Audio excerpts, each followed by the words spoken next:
Hey guys, so we reached long time ago. We reached Mombasa at around 3. Yes, at around 3 or 2:30, but we started working like instantly, so we didn't have time to look for the hotel and all that.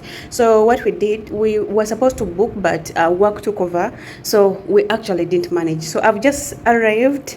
Right now it is past midnight and I've just got a room. And guess what? I'm also going to work. So because tomorrow I don't have a lot of time, I would like to utilize each and every hour that I spend in Mombasa because hey, first of all, it is expensive and I have a few days here. So of course, I wanted to show you my room right now. It is a simple one, but it is actually okay. I'm going to be spending a night here. I think I'm going to be spending the days that I'm going to spend in Nairobi, in Mombasa, here in this hotel. We shall see how that goes. But tomorrow, I'm actually not far from the town, and tomorrow already I have. Yeah, I was still telling you guys, they're just from bringing me water. Mombasa is hot. I feel like I'm in, like, I don't know, is this the hell that God promised? I don't know, but it is very hot. So I decided to buy the water because I even feel like it's not going to be enough. And I didn't have time during the day to take enough water. So I feel dehydrated, but yeah, we shall work with that. Anyways, that is how it looks like. I'll show you the washroom and the toilet later. But yeah, if, of course, if it treats me well, I'll take the pleasure of plugging you just in case you come to Mombasa. About the price, I don't know.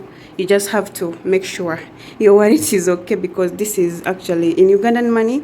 It is around 80,000. Yeah, of which I think it is okay.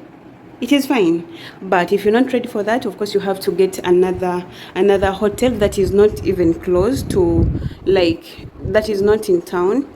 Yeah, if I might say. So yeah, this is where I'm going to be putting my clothes. That is my bag right there, but I don't have time now. I'm really tired.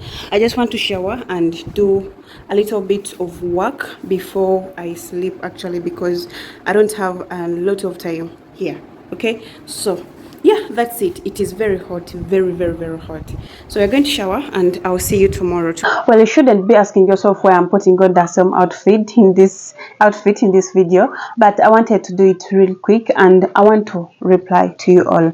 Well, for starters, I have many of you who asked me how much you should actually be having, how much are the accommodation and transportation in Nairobi, Kenya as a foreigner. Now I'm going to just give you an estimation and yeah, I think you'll be good to go. Now I went to Nairobi in March and I spent 1 month there. I just came back recently and I've not been replying to you guys because I was busy, but anyway. Well, many of you were asking me about accommodation. How much is accommodation and transportation in Nairobi and in Mombasa? Let's say in Kenya. So I'm here to talk to you as a foreigner who has been in Nairobi twice, and maybe it will help you, or it will save someone who is planning on traveling to Kenya. Well, I was in Nairobi in March for a full month, and this is what I discovered. I know Nairobi people, they think I hate Nairobi, but I actually don't. I really love Nairobi and I love people from Nairobi. People are nice there. Apart from a few things which you will find from different countries, of course, everywhere, in every country you have to find something negative and something positive. But anyway, today we are here for a positive cause. Now, and maybe have like 5,000 Kenyan shilling, you can get an Airbnb, because I was actually looking for an Airbnb on booking.com, which you have to be having to make things easier for you, to avoid scammers and middlemen and all that, the struggle, you know. I was checking and you could even find an accommodation and like an Airbnb that is 2,000, like, you know, 3,000, but of course, you know, the cheaper the price. So if you want to be comfortable, at least I would advise someone to be with 100,000 plus, 100 plus Ugandan shilling. You'll be good to go to get a hotel.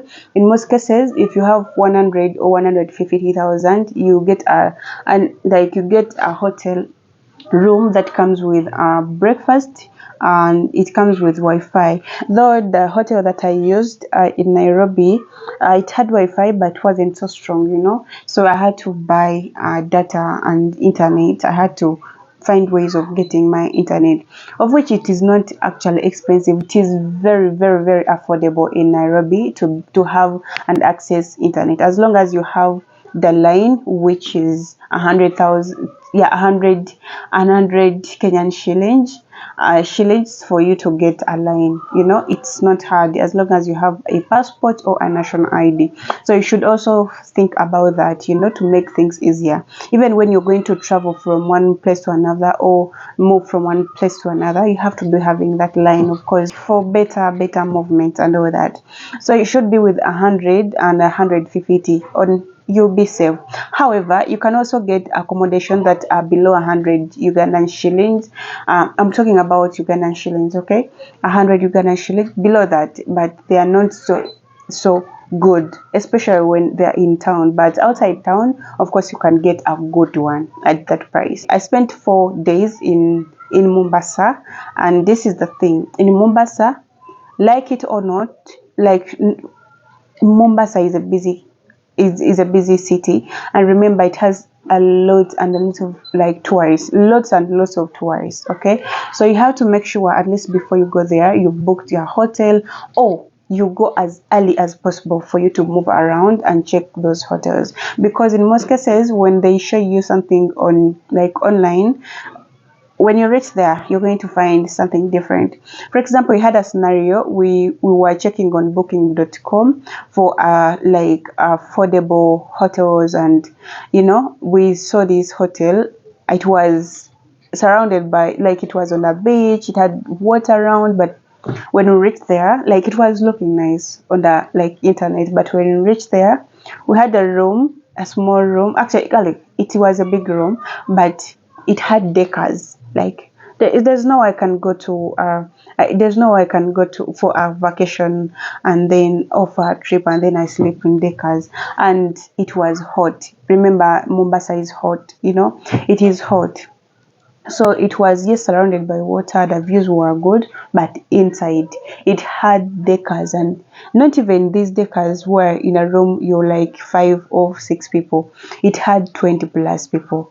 Everyone had their fun, like, oh god, it was not good, but it was clean. One thing I loved about it, it was clean, it was organized, but it was congested. So I would advise you to go. That is a cheaper one, okay, affordable one, what we call affordable one, because it was around 1,500. That is around, was it 1,000? It was actually 2,000. Yeah, either 1,000. No, it was 1,500, and that is around around 40,000. Ugandan shilling. That is cheap. Even in Uganda, if you go for such a thing, of course you'll find something that is, So we looked again on the internet. We used booking.com. That thing can save you, actually. We looked for another hotel, and I got something that was better financially. Okay, so the one that I slept in was 80,000 for 4 days. Okay, every day it was one, like, 80,000 Ugandan shilling. So of course, there are better hotels, depends on the city you are in, the time you booked, because we even looked, it was a chance for us to get a hotel which had, like, vacancies, okay, accommodation that was empty, because there were only 3 rooms that were available, and we got lucky that we found those. So I'm going to be sharing with you the hotel room that I was in. I'm going to give you a tour of it, and you see what 80,000 can get you in Mombasa. Okay, so you have to be with that. You can't, like, I think from 80 to 150 you're good to go. It depends on where you are, and then your standard. If you don't mind sleeping on a decors, of course Mombasa has got many rooms with decors, and it is safe. Those people, one thing I realize about those people, sibayaye, sibayaye, like, and they are welcoming. And most of them, only the difference is you're going to sleep with other travelers or other people that have come, yeah, Siba Mombasa. So everyone has got their habits, and then it's different. For me, I couldn't like, it wasn't sitting well with me. Now when it comes to transportation, let's start with Mombasa. One thing I loved about Mombasa, transportation is very, very easy. You can get a cab anywhere, and then it has toko. It's weird, but it was my best means of transport in Kenya.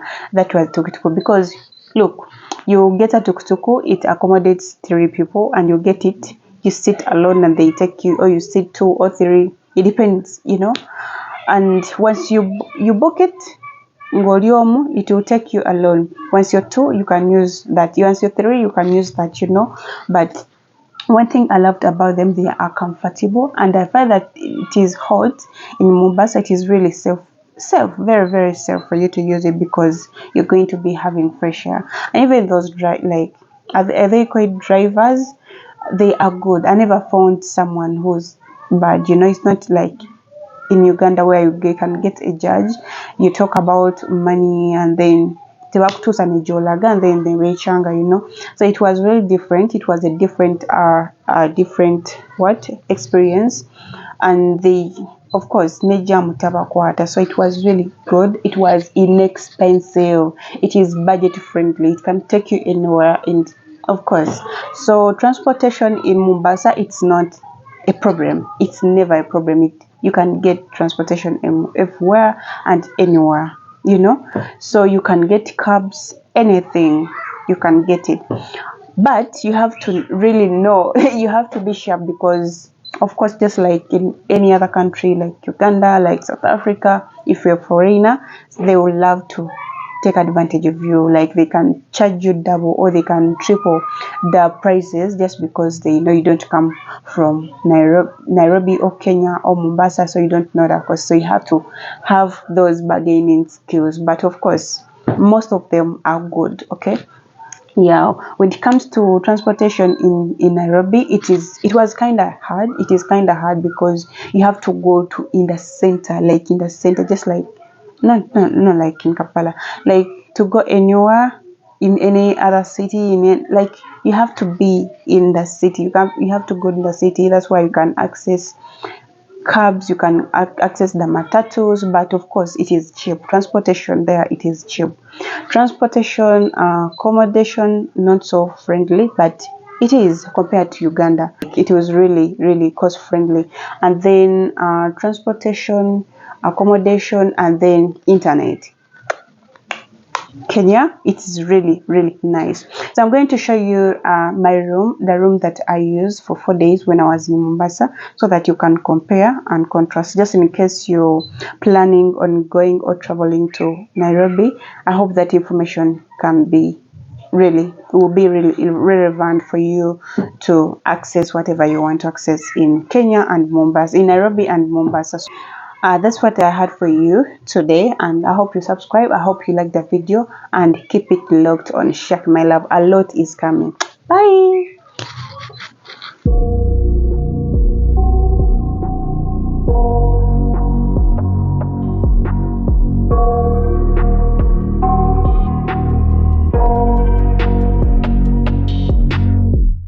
I got nightmares in my head, I fear that the thoughts build up until I can't hear, that my mind fills up into a creature, and it haunts me somewhere much deeper.